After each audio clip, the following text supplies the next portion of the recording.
Welcome back.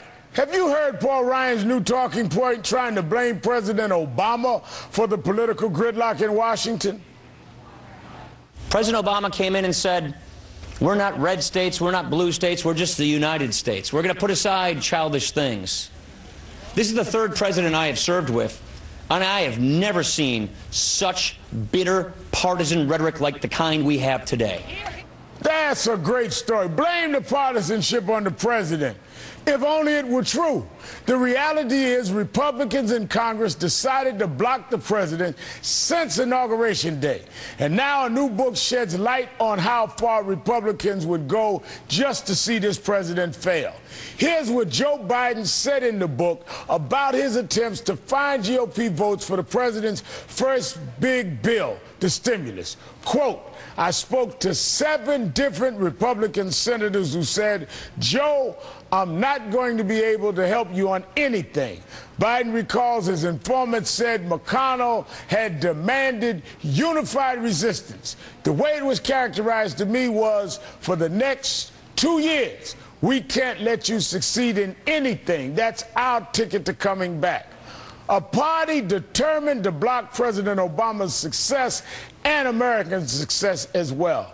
Well, joining me now is a reporter with The Scoop, Michael Grunwald, senior correspondent for Time magazine.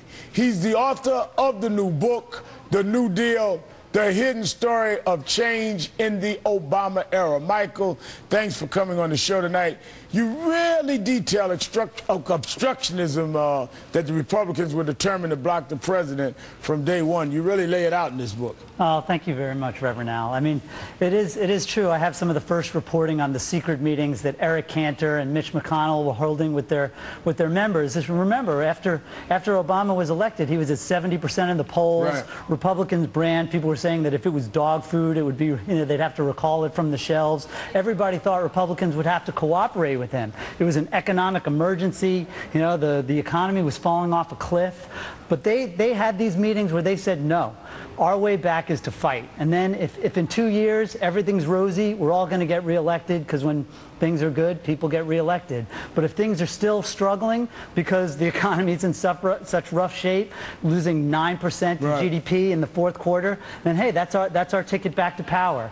And I even interviewed one Obama aide who at the time was having a little relationship with a Republican Senate staffer, and he said, hey, so what's our deal? Where's the deal going to be on the stimulus? And she told him in bed, she said, baby, there is no deal. Wow. What was amazing to me is the people you got to go on record. For example, here's Democrat Congressman Dave Obey's account of trying to work with his Republican counterpart, Jerry Lewis, on stimulus, and he says, I'm quoting from the book, Jerry's response was, I'm sorry, but leadership tell us we can't play.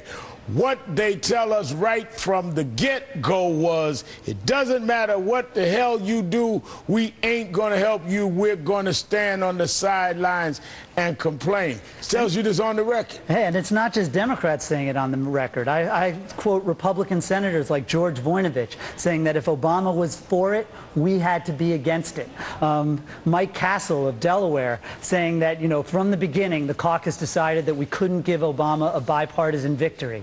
This was really the strategy from day one. Remember, in 2008, every Republican and Democratic presidential candidate was for a stimulus package. Mitt Romney was for the largest stimulus package. Even in 2009, in January, they all voted for a $715 billion stimulus that was very similar to Obama's. It was never entirely clear how, Obama's $787 billion stimulus was tyrannical socialism, but $715 billion was good public policy. They just realized that their ticket back to power was no. It's a big government mess. It's, and they've been very relentless. Well, Michael, if you look at Paul Ryan and how he's been bashing the stimulus plan since even before he was the running mate, look at this.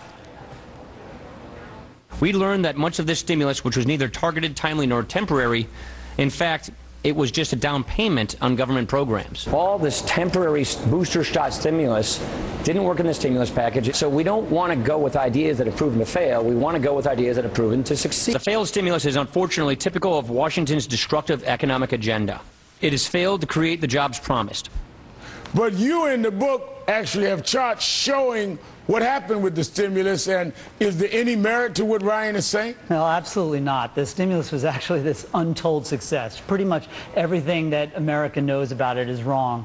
You know, the first quarter after the stimulus passed was the biggest improvement in jobs in 30 years. The first quarter was what? It was the biggest improvement in jobs in 30 years. Wow, Remember, in 30 years. We had lost 800,000 jobs in January 2009 before Obama took over. Right afterwards, you had this incredible improvement. Still bad, but amazing improvement. Meanwhile, the rest of the stimulus was really the purest distillation of what Obama meant by change. Clean energy, health information technology, education reform, middle-class tax cuts for 95% of the country, you know, the biggest investment in infrastructure since Eisenhower, the biggest investment in research ever. It really is this sort of untold story that Republicans like Paul Ryan, who had always supported stimulus in the past, have been able to spin, and the credulous media has pretty much gone along with it. Well, Michael, we're out of time. Thanks for coming, but people can get the book and read it for themselves. Get this book, and he breaks it down. Michael, thank you for your time. Good luck on the book. The book is The New Deal, and it's an important book for you to have. We'll be right back.